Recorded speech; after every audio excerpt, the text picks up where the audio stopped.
challenge. I mean, Robert, as a consultant, you talk to people about trying to solve these problems.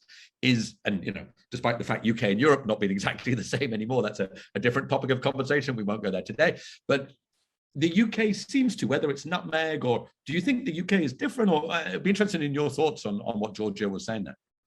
No, I think that was a really good point from Georgia. That I think that kind of the adoption of some of the technologies behind and this kind of concept of hyper-personalized advice is really different regionally, and even within Europe, I think it's slightly differently.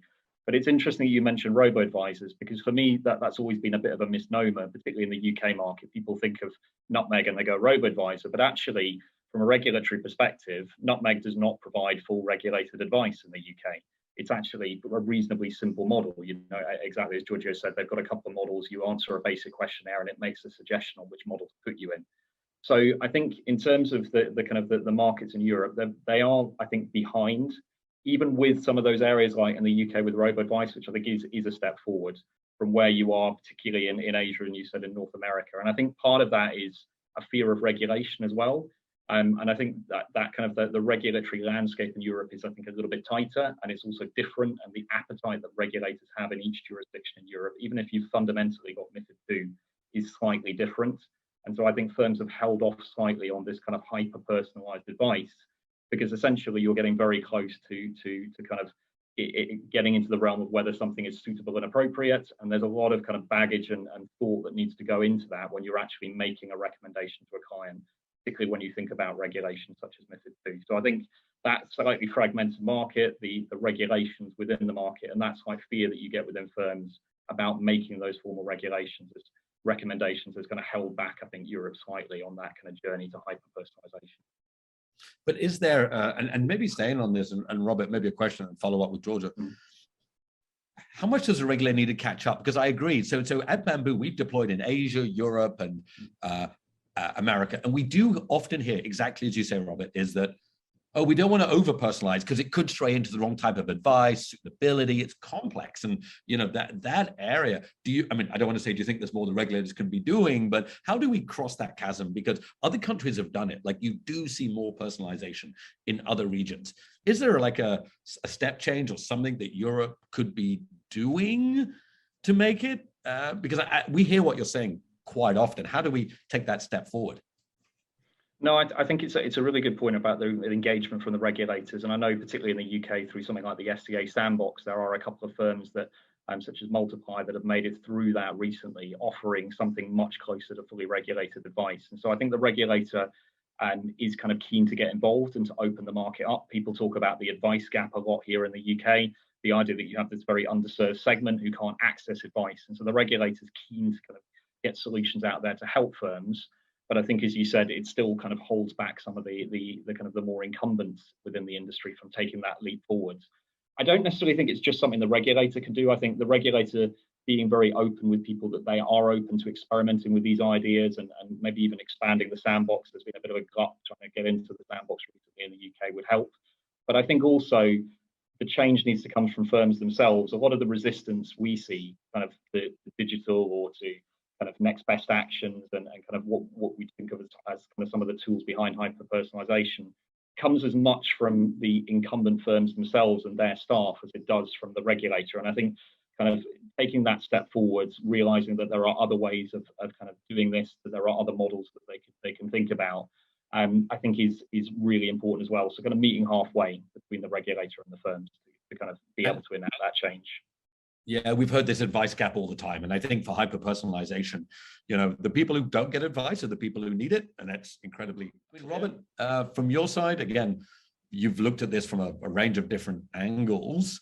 What examples do you think could work from that future of the personalized advice? I think it was an interesting point you made about kind of financial literacy earlier on, and there's lots of stats you can quote, but I think there was a recent one that kind of 46% of adults in the UK didn't feel that they were kind of capable of making an investment decision. And it's all well and good giving people investment recommendations and personalized advice, but if they don't understand the context of what they're being given, they don't understand the products that they're being kind of suggested, it doesn't really necessarily lead to better outcomes. And so I think kind of melding this idea of kind of financial literacy with the hyper-personalization, so that alongside delivering here's a product that might work for you. Have you thought about this? Here's some advice. We know that your skill level isn't that high. Here's some training material you can have a read, or here's a blog post you can have a kind of look at. Here's a little video that will tell you, in 60 seconds about the products, so you understand them in a bit more depth.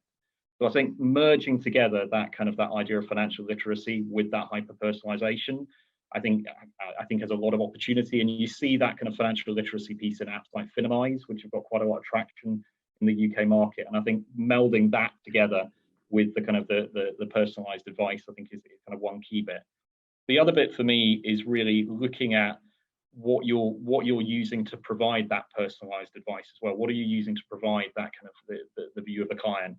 And at the end of the day, firms at the moment, they use the KYC data they've got to try and work out what to recommend. And Giorgio, you made a good point about ESG there. We're starting to build up ESG and understanding of kind of the ESG preferences of clients. But I think the other piece that I've seen that I find really interesting is actually deeper goal planning. So really drilling into what someone's goals are. So not you want to retire at 60 and you want, £2,000 a month to live on, but really drilling into what someone's life goals are, exactly how much money and capital they will need to meet those. I've seen some interesting goal planning solutions that look, for example, based on your health and the probability of something, perhaps you falling ill in a way that means you have to leave your job early or retire early, and then modeling out what that potentially might mean for your kind of retirement pot and what your retirement living might look like. So I think that's another key area for me that you can bring in, is much more sophisticated goal planning and kind of using that to generate deeper KYC and therefore better recommendations. And if you combine that with how much literacy the clients have and kind of tailored insight and content to help them uplift that, I think you've got a really kind of strong proposition. Robert, from your side, you've seen, again, I assume as a consultant, you've seen so many different ways to take it forward. Which would you highlight?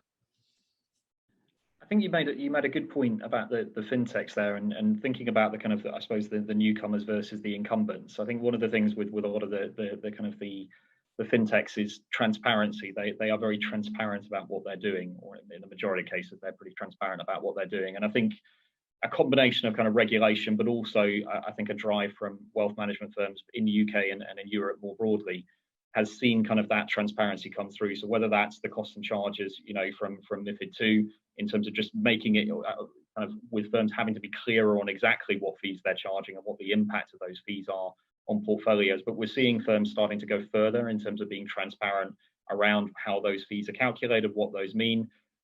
Also transparency around how the firms are actually looking to meet the client goals. So back to the point I made about goals earlier, it's not just here's your portfolio, here's how much it's gone up, and here's the change that represents.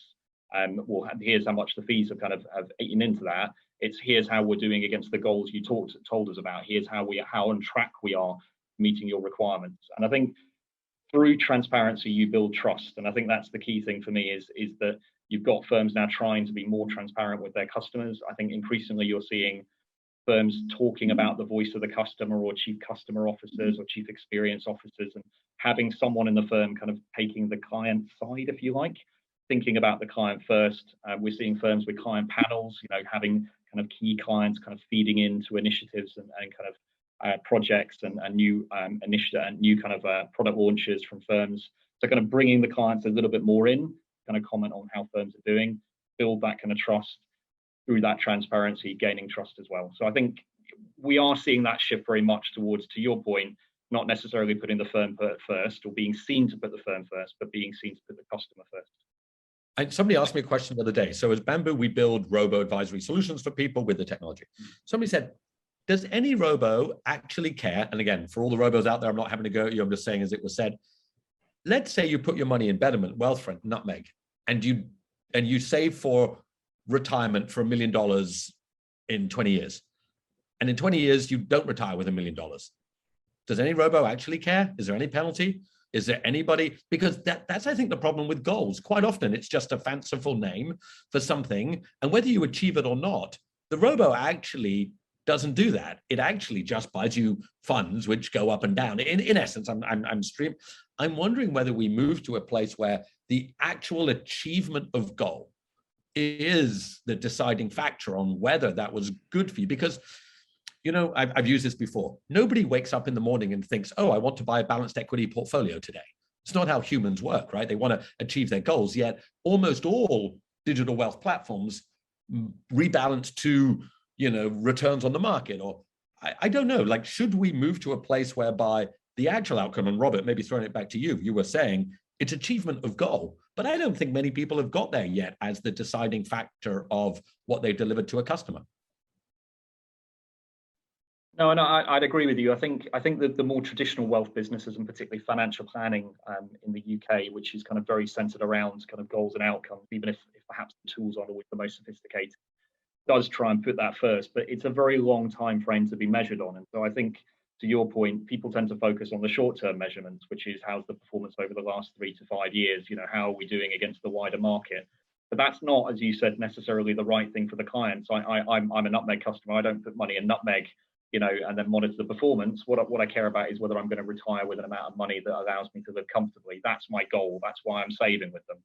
And I think having more of that focus on kind of, are you helping your clients achieve their outcomes, being transparent with them about whether they're on track for that or not, and using personalization to kind of help nudge them in the right direction if they're not, I think is very much the kind of future if you can get there.